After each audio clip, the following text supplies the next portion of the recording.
Shalom, perkenalkan saya Wasya Jordan dan saya mewakili gereja GPD BTS Depok ingin mengucapkan selamat hari Minggu bagi kita semua. Sebentar lagi kita akan mengikuti online service dari gereja. Marilah kita persiapkan Alkitab, buku catatan, matikan notifikasi handphone, serta persiapkan hati dan pikiran kita untuk menikmati jalannya ibadah. Selamat beribadah, Tuhan Yesus memberkati. Haleluya, puji nama Tuhan. Shalom Bapak Ibu Saudara yang saya kasih dalam nama Tuhan Yesus. Kita bersyukur kita masih bisa berada di tempat ini untuk melakukan ibadah. Walaupun kita belum bisa beribadah bersama-sama, tapi biarlah melalui ibadah online ini Tuhan Yesus tetap ada di antara keluarga saudara. Haleluya, puji nama Tuhan. Kita akan memulai ibadah kita. Mari kita siapkan hati, kita angkat pujian berkat kemurahan-Mu. Haleluya.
saat ini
sangat baik dalam kehidupan kami ya Tuhan.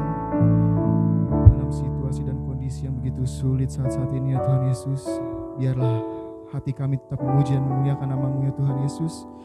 Biarlah ibadah ini berkenan di hadapan-Mu ya Tuhan Yesus. Biar hanya nama-Mu saja ya Tuhan yang dipuji, dimuliakan ya Tuhan Yesus.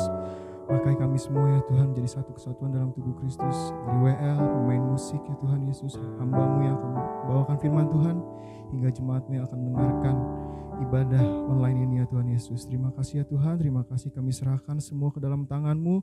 Dalam nama Tuhan Yesus kami mulai ibadah kami. Haleluya, haleluya, amin. Haleluya, puji nama Tuhan. Kita mau memuji dan muliakan nama Tuhan. Mari Bapak Ibu, kita bangkit diri, kita angkat pujian. Kami terima, haleluya.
Firman Tuhan. Mari kita siapkan hati dan pikiran kita untuk mendengarkan kebenaran firman Tuhan. Kita mau angkat pujian. Ku hidup karena anugerah-Mu. Haleluya.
Mari kita berdoa. Bapa yang baik, Bapa yang kami sapa dalam nama Tuhan Yesus Kristus. Kami tundukkan kepala ke bumi, seraya mengangkat hati ke hadapan hadirat-Mu, mengucap syukur atas segala kasih setia dan anugerah Tuhan bagi kami. Karena kami percaya ketika kami masih boleh hidup, bergerak, bernafas, bahkan boleh beribadah pada hari ini padamu, sampai kami boleh mendengarkan kebenaran sabda-Mu. Kami tahu ini hanya anugerah dan kasih Tuhan. Bersabdalah bagi kami Tuhan. Kami rindu mendengarkan suara-Mu, karena kami percaya suara Tuhan memberi peneguhan, memberi penghiburan, memberi kekuatan dan memberi kemenangan bagi kami. Urapi hamba-Mu, urapi setiap kami yang mendengarkan kebenaran sabda-Mu. Dan oleh sebab itu kami mau dengar firman Tuhan. Di dalam nama Tuhan Yesus Kristus, Tuhan dan Juru Selamat kami yang setia. Haleluya. Amin. Puji Tuhan, Bapak Ibu Saudara-saudara yang saya kasihi dalam Tuhan Yesus Kristus. Saya ucapkan salam sejahtera dalam pertemuan kita pada hari ini. Oleh anugerah Tuhan kita telah berada pada minggu yang ketiga di bulan April tahun 2020. Kita semua tahu bahwa hari-hari ini kita sedang berada pada situasi kondisi yang sangat tidak menyenangkan, di mana pandemi COVID-19 yang sedang menyebar ke segala penjuru alam. Kurang lebih sudah ada 210 negara yang divirusi oleh virus corona dan telah memakan korban sekian banyak orang yang telah meninggal. Tetapi kita bersyukur kalau kita boleh ada sampai hari ini benar-benar adalah anugerah Tuhan. Virus corona telah memberi dampak dalam banyak aspek kehidupan manusia yang mendatangkan banyak kesulitan, kegelisahan, dan ketakutan. Nah, oleh sebab itu pada kesempatan ini saya ingin menyampaikan firman Tuhan, dan saya beri judul firman Tuhan adalah pemeliharaan Tuhan di tengah-tengah kesesakan. Baik Bapak Ibu Saudara-saudara yang saya kasihi dalam Kristus Yesus, firman Tuhan pada hari ini saya mengambil ayat pokok di dalam kitab Mazmur Fatsalnya yang ke-18. Mazmur 18 ayatnya yang ke-7. Jika Bapak Ibu tidak keberatan, saudara-saudara sekalian boleh membuka Alkitab dan kita akan baca ayat-ayat tersebut. Dan saya baca firman Tuhan berkata begini, ketika aku dalam kesesakan, aku berseru kepada Tuhan, kepada Allahku aku berteriak minta tolong. Ia mendengar suaraku dari bait-Nya, teriakku minta tolong kepadanya sampai ke telinganya. Haleluya. Saudara-saudara yang saya kasihi dalam Kristus Yesus, ayat ini adalah ungkapan dari seorang raja yang kita mengenal, Raja Daud. Daud adalah seorang raja yang banyak mengalami pengalaman-pengalaman yang tidak menyenangkan atau kesesakan di dalam hidupnya. Nah, walaupun sebegitu banyak kesesakan yang dialami oleh Daud, sebentar kita akan melihat paling tidak ada beberapa pengalaman yang pahit yang dia pernah alami. Tetapi Daud berkata bahwa ketika aku dalam kesesakan, aku berseru kepada Tuhan. Kepada Allahku aku berteriak minta tolong. Dari ayat ini memberi petunjuk kepada kita bahwa sebagai orang percaya, walaupun kita telah menjadi umat Tuhan, bukan berarti kita terbebas dari kesesakan, dari pergumulan-pergumulan hidup. Selama kita hidup di bawah kolong langit ini, kita ada pergumulan-pergumulan, ada kesesakan-kesesakan yang harus kita alami dan kita lewati. Tetapi lewat Mazmur 18 ayat 7 ini memberi petunjuk apabila saudara-saudara berada dalam kesesakan. Berserulah kepada Tuhan, berteriaklah minta tolong kepada Tuhan. Dan ini yang telah dilakukan oleh Daud. Karena dia berkata, ketika dia berseru pada Tuhan, ketika dia berteriak minta tolong pada Tuhan, maka Tuhan mendengar suaranya dari baitnya. Haleluya. Bahkan dia katakan, teriaknya minta tolong kepadanya sampai ke telinganya atau sampai ke telinga Tuhan. Percayalah bahwa telinga Tuhan begitu tajam, begitu jernih mendengar suara-suara, seruan-seruan saudara-saudara dan saya sebagai umat kepunyaan Allah. Nah saudara-saudara, dalam catatan saya, paling tidak ada 3 pengalaman pahit yang pernah dialami oleh Raja Daud, di mana dia benar-benar berada dalam kesesakan. Yang pertama, saudara bisa lihat dalam 1 Samuel pasal 18 sampai dengan pasal 26.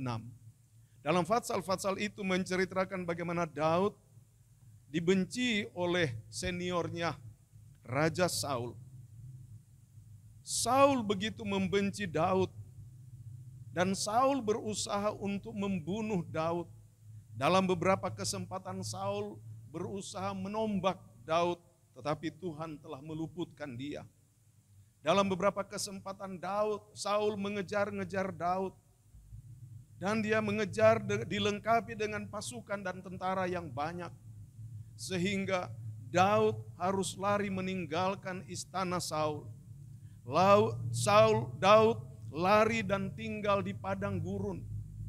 Betapa banyak kali Daud lari dan tinggal di bukit-bukit dan di gunung-gunung.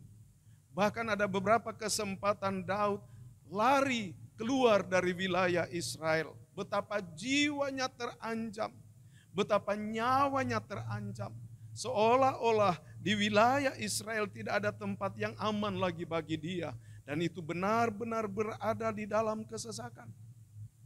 Yang kedua, saudara-saudara, yaitu diceritakan di dalam 1 Samuel pasalnya yang ke-30. Mulai ayatnya yang pertama di situ, kalau Bapak Ibu Saudara membuka Alkitab dan membaca ayat-ayat itu, bahwa Daud mengalami kesesakan karena anaknya Absalom berupaya untuk menggulingkan dia, merampas kerajaan. Dan oleh karena tekanan yang begitu berat, akhirnya Daud harus tinggalkan istananya. Daud harus tinggalkan kota Yerusalem. Dan sungguh sangat menyedihkan pengalaman pada waktu itu, karena Alkitab mengatakan ketika Daud meninggalkan Yerusalem, dia berjalan sambil kepalanya tertunduk ke bumi, menangis, dan kemudian kepalanya ditutup oleh kain. Dia malu dilihat oleh banyak orang. Betapa dia berada pada suatu kesesakan yang luar biasa. Pernahkah saudara jemaat Tuhan, saudara-saudara yang mendengar firman Tuhan ini mengalami kesesakan sehingga engkau berjalan, engkau tidak berani mengangkat kepala. Bahkan engkau berjalan sambil meneteskan air mata. Bahkan engkau menutup kepalamu karena engkau merasa malu dilihat oleh orang lain. Kalau engkau pernah mengalami itu, Daud pernah mengalami itu. Tetapi saudara-saudara yang saya kasihi dalam Kristus Yesus, demi kebenaran firman Allah saudara, walaupun pada kondisi seperti itu, seperti kesaksian dan ungkapan Daud, bahwa ketika dia di dalam kesesakan dia berseru kepada Tuhan, dia minta tolong kepada Tuhan, maka Tuhan mendengar suara Daud. Saya yakin bahwa Tuhan mengenal suara saudara-saudara. Tuhan begitu tajam pendengarannya. Yesaya 59 ayat 1 katakan, telinga Tuhan tidak pernah tuli.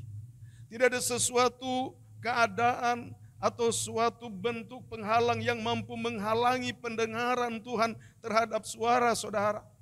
Kalau engkau berada di dalam kesesakan, mungkin engkau merasa tertolak seperti Daud yang pernah mengalami, dia harus tinggalkan wilayah Israel. Dia dikejar-kejar oleh Saul. Bahkan dia berkata kepada Saul, apakah saya ini anjing sehingga engkau begitu ganasnya mengejar aku?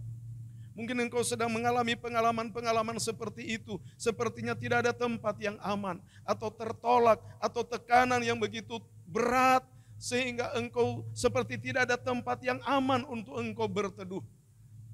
Saudara-saudara, percayalah, Kalau engkau berseru kepada Tuhan, Tuhan kenal suaramu. Kalau engkau berteriak minta tolong, maka teriakanmu akan sampai ke telinga Tuhan.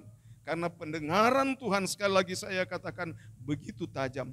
Dan yang ketiga, dalam 2 Samuel pasal 15 ayatnya yang ke-13, saudara boleh membaca di sana pengalaman Daud.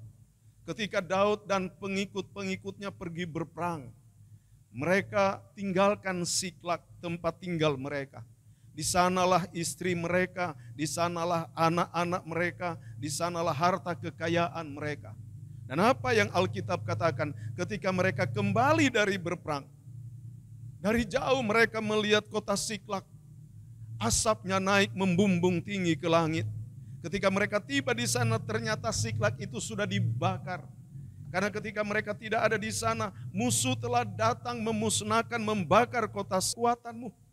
Artinya, ketika engkau sedang dicobai atau ketika engkau sedang berada dalam kesesakan hidup, Tuhan mengamat-amati, Tuhan memperhatikan, sehingga ketika kadar pencobaan itu akan melebihi kekuatanmu, Tuhan akan bertindak. Tuhan tidak akan membiarkan engkau dicobai melebihi kekuatanmu. Haleluya. Kemudian saudara-saudara, dikatakan pada waktu kamu dicobai, Ia akan memberikan kepadamu jalan keluar. Haleluya. Itu sebabnya kita jangan jauh dengan Tuhan. Jangan kita meninggalkan Tuhan. Biarlah dengan kesesakan kita terus mencari Tuhan, melekat pada Tuhan. Mengapa? Karena di dalam bagian terakhir ayat ini dikatakan, pada waktu kamu dicobai, Ia atau Tuhan akan memberikan kepadamu jalan keluar. Haleluya. Tuhan akan memberi jalan keluar kepada saudara. Kalau saudara mungkin sedang mengalami kesulitan ekonomi, percaya Tuhan yang berdaulat penuh atas hidup kita, Dia mampu memberi jalan keluar. Apapun pergumulan dan masalahmu, janji Tuhan, Ia akan memberikan kepadamu jalan keluar. Sehingga kamu dapat menanggungnya. Puji Tuhan. Bapak Ibu saudara-saudara yang saya kasihi dalam Kristus Yesus. Sekarang kita kembali dalam pengalaman Daud. Saudara, sekarang menjadi pertanyaan kepada kita. Seperti saya katakan tadi, Daud adalah suatu pribadi yang banyak mengalami kesesakan hidup. Tapi dari kesemuanya itu, Alkitab mengatakan, dia berkata, Tuhan melepaskan dia. Haleluya. Tuhan memberi kemenangan kepadanya. Tuhan telah memelihara dia. Mengapa saudara-saudara? Ada beberapa hal yang perlu kita pelajari atau kita ingat dalam pribadi Daud. Daud adalah seorang yang rendah hati. Ini yang pertama. Kedua, Daud adalah orang yang mencintai firman Tuhan. Dia berkata, firman-Mu telah kutaruh di dalam hatiku, supaya jangan, katanya, aku berdosa kepadamu. Ayat itu menunjukkan bahwa Daud begitu mencintai firman Tuhan. Daud adalah orang yang menghormati hadirat Tuhan atau urapan Tuhan. Ketika dia mempunyai kesempatan untuk membunuh Saul, dia tidak membunuh Saul. Dia katakan, dijauhkan Tuhan aku untuk mendatangkan kecelakaan kepada orang yang diurapi Tuhan. Yang dihormati dan dihargai oleh Daud adalah tentang pengurapan itu. Kita perlu menghormati urapan Tuhan, kita perlu menghargai hadirat Tuhan. Haleluya. Dan yang keempat, Daud adalah suka mencari Tuhan. Dikala dalam kesesakan, dikala dalam menghadapi peperangan, dia mencari Tuhan. Dia bertanya-tanya pada Tuhan. Dia tidak akan melangkah lebih dahulu tanpa bertanya pada Tuhan. Dia akan mengikuti apa yang Tuhan katakan kepadanya. Kalau Tuhan bilang pergi berperang, baru dia melangkah. Tapi kalau Tuhan bilang berdiam diri, dia akan berdiam diri. Dia menunggu apa yang Tuhan kerjakan. Dan percayalah saudara, lewat kesempatan ini, demi kebenaran firman Tuhan, Tuhan tidak pernah salah bertindak buat saudara dan saya. Walaupun mungkin kita sudah berada pada situasi terjepit, kita sudah dalam keadaan gelisah, rasanya kita harus bertindak. Tapi kalau Tuhan bilang kita harus berdiam di kaki Tuhan, biarlah kita mau belajar kepada Tuhan. Karena Tuhan pasti akan bertindak buat kita. Tuhan akan melakukan yang terbaik. Dari kesemuanya ini menunjukkan bahwa Daud adalah satu pribadi yang sangat melekat pada Tuhan. Ini yang perlu kita teladani. Nah, mari Bapak Ibu Saudara-saudara, sebagai ayat yang terakhir kita akan membaca di dalam Mazmur 91. Di sana dikatakan betapa indahnya kalau kita melekat pada Tuhan. Mazmur 91 ayatnya yang ke-14 pertama saya baca, sungguh hatinya melekat kepadaku, maka aku akan meluputkannya. Haleluya. Ini yang pertama. Orang yang hatinya melekat kepada Tuhan dalam segala macam masalah persoalan, Tuhan berjanji Tuhan akan meluputkan dia. Haleluya. Kalau engkau sedang mengalami cobaan, kesulitan masalah, kemerosotan ekonomi mungkin, kesulitan keuangan, dan saudara merasa itu sebagai suatu kecelakaan, percaya bahwa Tuhan mampu meluputkan engkau di sana. Dan yang kedua dikatakan, aku akan membentengi dia. Tuhan tolong biar Tuhan terus membentengi kita, sebab ia mengenal namaku. Ayatnya yang ke-15, perhatikan, di sana dikatakan, bila ia berseru kepadaku, haleluya, aku akan menjawab. Puji Tuhan, ini yang penting pada kita saudara-saudara. Bila ia berseru kepadaku, aku akan menjawab. Kata bila dia berseru lalu Tuhan menjawab, itu bukan ketika hanya kita berada pada tempat yang kita rasa bahwa Tuhan mendengar. Saudara ingat bagaimana Yunus pernah berada di perut ikan. Tidak ada orang yang mengetahui bahwa Yunus ada di perut ikan. Istrinya pun tidak tahu, anak-anaknya pun tidak tahu kalau Yunus ada di perut ikan. Kalau saja Yunus sudah punya istri dan anak pada waktu itu. Hanya Yunus, ikan, dan Tuhan. Ikan dia merasa ada benda asing dalam perutnya. Tuhan dia tahu bahwa Yunus ada di perut ikan. Yunus juga merasa demikian. Tetapi kalau saudara membaca dalam kitab Yunus, di sanalah Yunus berdoa, dia mencari Tuhan. Dia berkata, aku rindu akan rumah Tuhan. Dan apa yang terjadi saudara?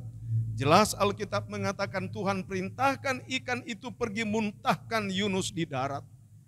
Itu menunjukkan kepada kita bahwa ketika saudara-saudara dan saya berada dalam kesesakan dan engkau berseru pada Tuhan, karena kita melekat pada Tuhan, maka Tuhan berkata, aku akan menjawab. Aku akan menyertai dia dalam kesesakan. Haleluya. Kita sedang bicara tentang pemeliharaan Tuhan di tengah-tengah kesesakan. Ingat baik-baik. Mazmur 91 ayatnya yang ke-15 bagian C dikatakan, Tuhan akan menyertai saudara dan saya dalam kesesakan. Engkau tidak pernah berjalan sendiri. Engkau melihat dan engkau akan mengalami bagaimana ternyata Tuhan berjalan bersama engkau. Lalu ayat selanjutnya mengatakan, aku akan meluputkannya dan memuliakannya. Puji Tuhan. Tuhan meluputkan dari segala kesesakan. Daud katakan dalam ayat tadi ada banyak kemalangan orang benar. Tapi dari kesemuanya Tuhan meluputkan dia. Haleluya. Ayatnya yang ke-16. Dengan panjang umur akan kukenyangkan dia. Dan akan kuperlihatkan kepadanya keselamatan daripadaku. Haleluya. Ini sungguh ayat yang sangat menyenangkan bagi kita. Pertama, dikatakan dengan panjang umur akan kukenyangkan dia. Tuhan itu pemelihara. Dia memberkati kita dengan umur panjang. Tetapi dalam umur panjang itu pun dia memberi makan kepada saudara-saudara. Dia mengenyangkan kita, kata firman Allah, saudara-saudara. Benar seperti Daud katakan, sejak dia muda sampai dia sudah tua, dia tidak pernah melihat anak cucu orang benar meminta-minta sedekah. Tuhan memelihara. Haleluya. Tuhan memelihara umatnya, Tuhan memelihara saudara-saudara dan saya. Dan yang terakhir dikatakan, dan akan kuperlihatkan kepadanya keselamatan daripadaku. Tuhan ingin memperlihatkan, lewat mata kepala kita sendiri, kita dapat menyaksikan, melewati masa kesesakan ada kemenangan, melewati masa kesesakan ada penghiburan, melewati masa kesesakan ada berkat. Dengan mata kepala kita sendiri melihat perbuatan Tuhan yang ajaib itu. Sehingga kita dapat memuliakan Tuhan. Haleluya. Kita dapat mengagungkan Tuhan. Dan saudara tahu, ketika kita dapat memuliakan Tuhan, tentu Tuhan disenangkan. Karena inilah kerinduan Tuhan, memelihara saudara-saudara dan saya. Di tengah kesesakan pun Tuhan mau memelihara saudara dan saya. Tuhan memberkati kita semua. Kiranya firman Tuhan ini memberi kekuatan dan memberi pertolongan bagi kita semua. Puji Tuhan. Kita akan berdoa. Haleluya. Kita akan nyanyi itu lagu yang berkata, ku tahu Bapa peliharaku. Percaya Tuhan pelihara saudara-saudara dan saya. Haleluya.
muliakan Engkau.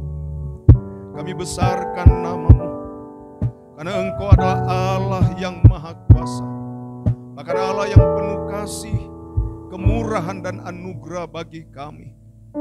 Perbuatan-Mu begitu heran dan ajaib dalam hidup kami, bahwa Engkau terlibat dalam sepanjang umur hidup kami, dan Engkau mengerti dalam situasi kondisi bagaimanapun yang harus kami hadapi. Di tengah-tengah kesesakan pun Engkau memelihara kami.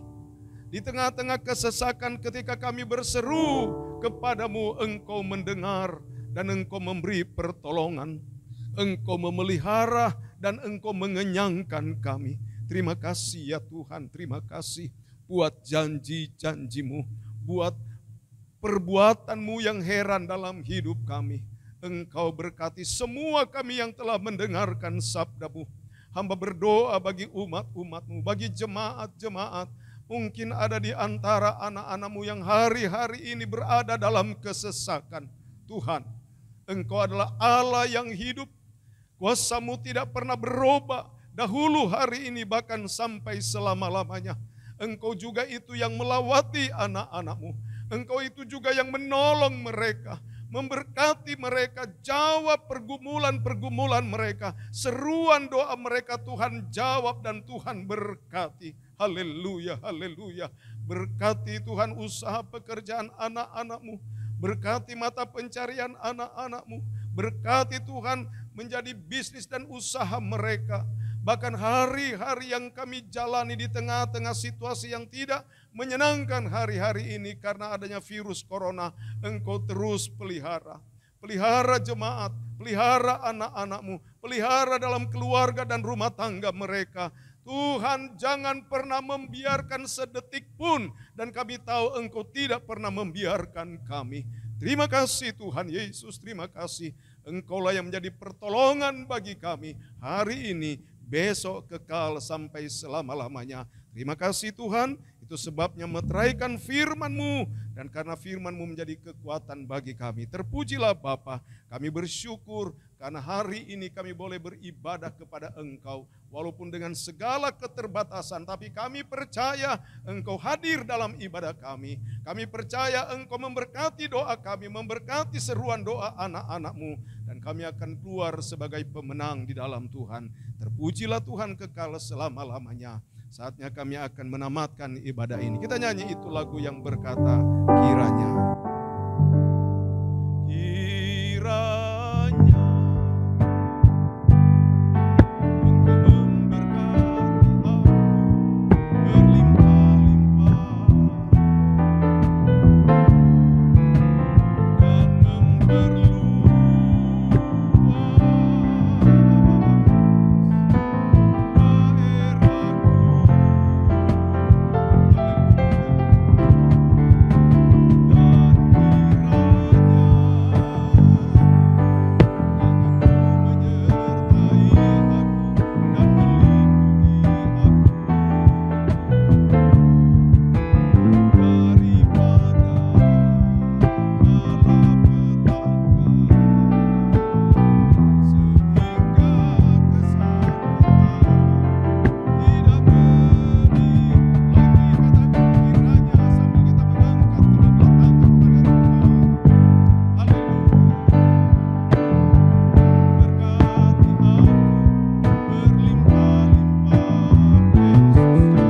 Tuhan menghadapkan wajahnya kepadamu dan memberikan engkau damai sejahtera.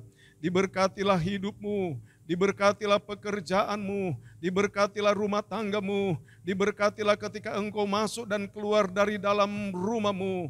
Dan biarlah jalan hidupmu semakin hari semakin naik bukan menurun. Dan Tuhan Engkau jadikan kepala bukan ekor. Terpujilah Bapa untuk kekal selama-lamanya. Kami bersyukur buat segala berkat-Mu lewat ibadah kami pada hari ini. Dan kami tamatkan ibadah ini dalam nama Tuhan Yesus Kristus, Tuhan dan Juru Selamat kami yang setia. Haleluya, haleluya, amin.